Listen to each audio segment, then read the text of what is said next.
Eu sou a professora Márcia Gilmara Marian Vieira, sou professora na Universidade do Vale do Itajaí há 19 anos. Hoje eu coordeno um projeto de extensão dentro da universidade que a gente trabalha com essa perspectiva da agroecologia. Boa tarde, professora. A senhora pode começar explicando para a gente quais são os males e os riscos que os agrotóxicos e os transgênicos trazem à saúde? Pode explicar também a diferença entre eles? Então, na verdade, vamos começar pensando primeiramente nos transgênicos, né? O que são os transgênicos? É uma semente que elas são preparadas em laboratórios, né?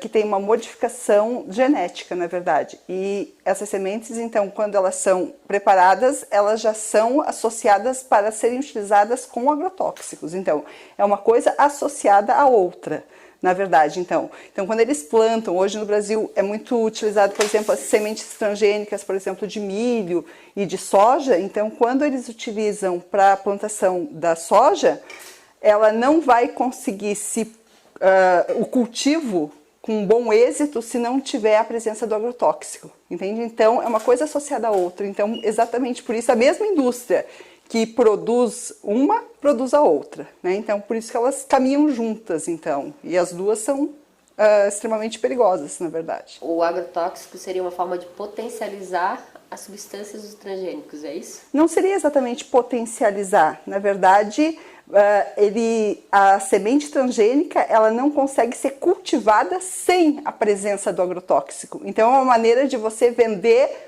esse pacote junto, você entende? Então, se você plantar a semente transgênica e não utilizar agrotóxico, você não vai ter um bom cultivo. Então, a ideia é que você aumente a produção com o transgênico e dessa maneira ele já consegue vender o pacote inteiro. Então, vendendo a semente transgênica e mais o agrotóxico. A gente nem percebe, muitas vezes, quando consome um transgênico. Como saber o que está comendo? Então, isso é uma discussão que já vem agora há longo tempo, né, Fran? Porque na verdade, teve uma discussão bastante grande aí de tirar, inclusive, o símbolo de transgênico dos alimentos que apresentavam, né? Então, eles queriam excluir isso e não dar o direito ao consumidor de saber o que estava comprando.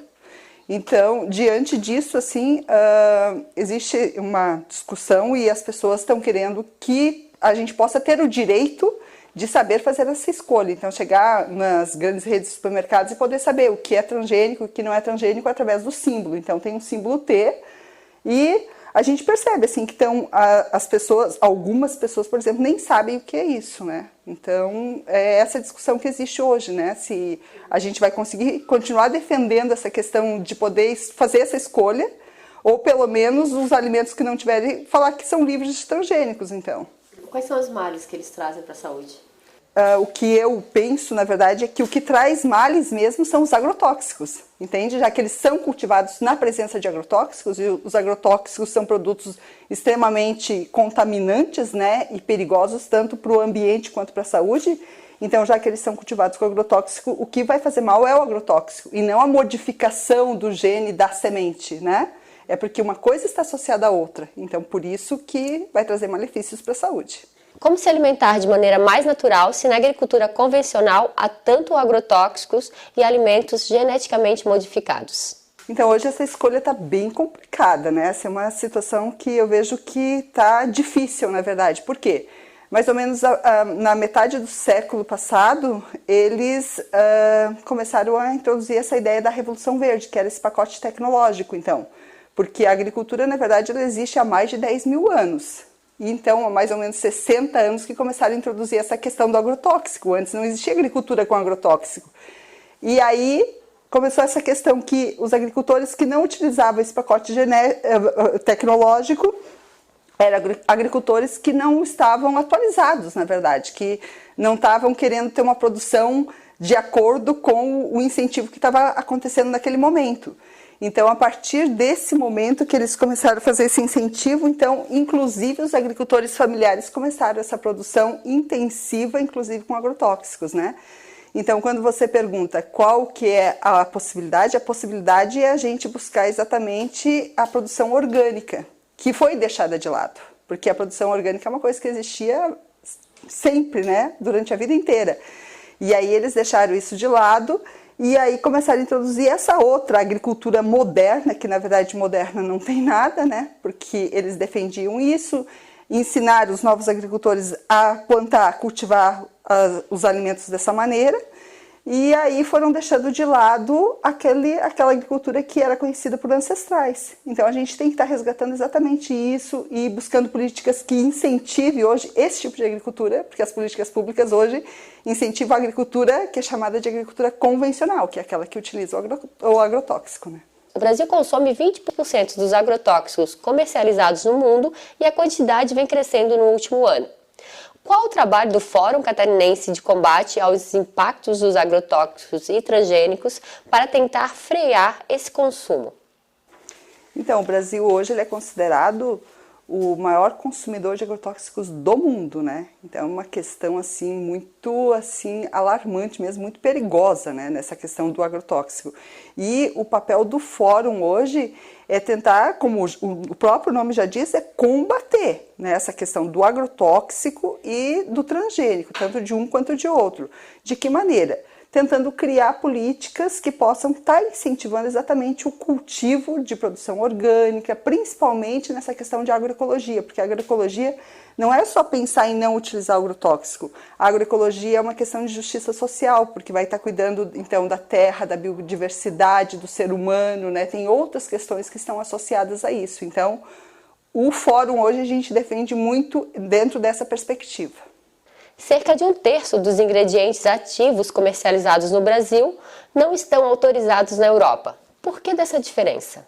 Isso é uma outra questão que a gente vem discutindo, na verdade, Fran, porque quando a gente pensa que aqui no Brasil a gente chama de banir os banidos, né? Se já foram banidos, por que no Brasil está sendo utilizado?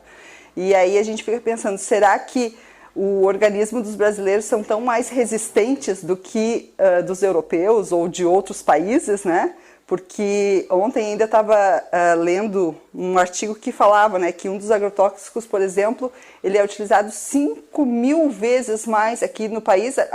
O limite permitido, por exemplo, na água de um dos agrotóxicos, que é um dos agrotóxicos que é mais utilizado, que é o glifosato, né? O glifosato, na verdade, ele é 40% desse agrotóxico que é utilizado nessa agricultura convencional.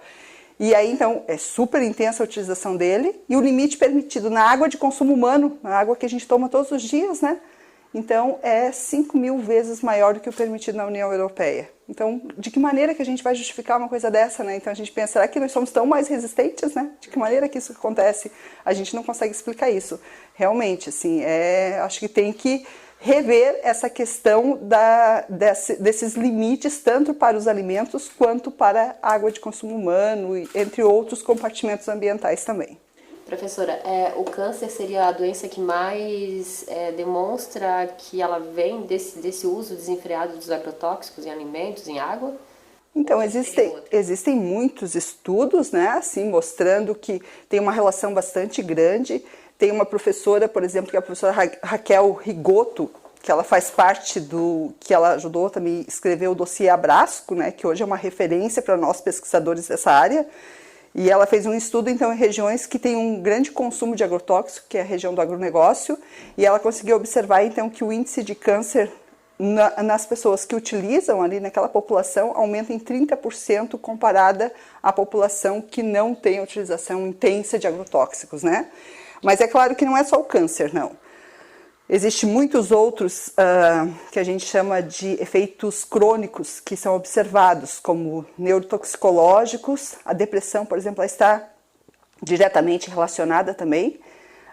Por exemplo, também já foi feito estudos científicos provando que essa questão do suicídio está diretamente relacionada à utilização do agrotóxico, não que seja exclusivamente, mas também foi feito estudos e foi provado que quem utiliza agrotóxicos, principalmente naqueles momentos de pico, existe um aumento de 30% de suicídio nos agricultores, né? Então, isso é uma questão bastante grave, assim, né? Pensar que chega numa situação dessa que acaba atingindo as famílias, né, de uma maneira geral, né? Então, o suicídio, câncer, depressão, ele tem também, são disruptores endócrinos também, atingem a reprodução humana, então são muitos fatores, disritmia cardíaca. Tem vários estudos hoje comprovando uma relação direta da saúde com a utilização de agrotóxicos, né? E a gente tem que deixar bem claro que existem, então, esses sintomas agudos e os crônicos. Os agudos são aqueles que acontecem de imediato. Os agricultores lá, utilizando agrotóxico, podem sentir, por exemplo, tonturas, dor de cabeça, vômitos, diarreia, sintomas que são repentinos e rápidos. Mas aqueles que mais me preocupam, e me preocupam há muito tempo, que eu já venho defendendo isso, são os efeitos silenciosos, que a gente chama, que é aquele que, por exemplo, todo dia tu toma, por exemplo, a água que tem a presença de agrotóxico, por exemplo. Então, muitos agrotóxicos são bioacumulados no teu organismo, então aquilo vai, à medida que tu vai ficando, quanto mais velho você fica, mais a quantidade vai aumentando no teu organismo e mais efeitos vai gerando, então. Isso que é bastante preocupante. E, então, hoje tem muitos pesquisadores, tanto nacionais quanto internacionais, estudando essa parte de saúde. Por que ainda os orgânicos são tão caros no Brasil? Então, veja só, Fran, eu defendo muito isso, né? Eu acho que isso é um mito, no meu ponto de vista. Por quê? Porque o que a gente tem que procurar, na verdade, são feiras locais e incentivar a produção da região. O nosso projeto, por exemplo, da Univale, que a gente trabalha, que é esse projeto de extensão Educação para a Transformação, a gente incentiva as mulheres agricultoras aqui do município de Itajaí a produzirem orgânicos. Elas fazem feira uma vez por mês dentro da universidade, que é a Feira de Economia Solidária. E ali você não vai encontrar produtos orgânicos caros, né? Ou produtos sem agrotóxicos, né? Então, onde que eles são caros? Exatamente nas grandes redes de supermercados. Então, as pessoas não sabem ainda onde buscar. É dessa maneira que eu acredito, né? Então, claro que em grandes redes de supermercados a gente vai pagar o alface lá R$7. Na agricultura você vai pagar R$2. Então, dentro da universidade a gente tenta multiplicar, né, isso e disseminar para as pessoas buscarem diretamente no agricultor ou buscarem nas feiras locais, né, e incentivar cada vez mais a produção, porque se tiver cada vez mais demanda, mais elas vão conseguir produzir, maior incentivo vai ser na produção de orgânicos. O governo de Santa Catarina anunciou que os agrotóxicos terão isenção de ICMS mantida somente até o dia 31 de dezembro deste ano. A partir dessa data, a tributação será de acordo com a toxicidade de cada produto. Os mais tóxicos vão pagar mais caro. Como a senhora avalia essa medida? Então, nós que somos membros do Fórum estamos bastante felizes com essa decisão que o governo teve, né? Então, Santa Catarina está, na verdade, avançando dentro dessa perspectiva e a gente fica feliz com isso, que o governo está enxergando dessa maneira, né? Para a gente é super importante, porque quando a gente pensa que os agrotóxicos tinham isenção de impostos, significa que nós estamos incentivando cada vez a utilizar mais, né? Então, portanto, ele classificou de uma maneira, né, que os mais tóxicos, então, serão os que vão pagar mais, mas, enfim, já vai ter uma iniciativa diferente, pelo menos não vão ser isentos, né? Então, é um grande avanço isso para o estado de Santa Catarina. Santa Catarina será o primeiro estado do país a instituir a tributação verde, prática que retira ou diminui os incentivos fiscais de produtos causadores de danos ao meio ambiente e à saúde. A lógica da tributação verde é onerar o que prejudica o meio ambiente e o que faz mal às pessoas, e desonerar produtos essenciais para o cidadão. Na prática, vai ajudar na saúde alimentar dos catarinenses? Não tenho dúvida nenhuma a respeito disso, né? A partir do momento que a gente tem um alimento com qualidade na nossa mesa, a gente, consequentemente, vai ter saúde. Hoje, por exemplo, nessa questão do câncer, os médicos já que trabalham dentro dessa linha já indicam para as pessoas utilizarem orgânicos. Então, por que eles estão associando isso? Porque sabe-se que alimento de qualidade traz saúde. Então, esse é o caminho. Existem várias formas alternativas de produção sem agrotóxicos. Por exemplo, como as que utilizam baixo carbono, de baixo impacto, sistema de plantio direto de hortaliças, que é voltado para diminuir o uso de fertilizantes químicos sintéticos e agrotóxicos a sistemas de cultivo sem esses insumos tóxicos.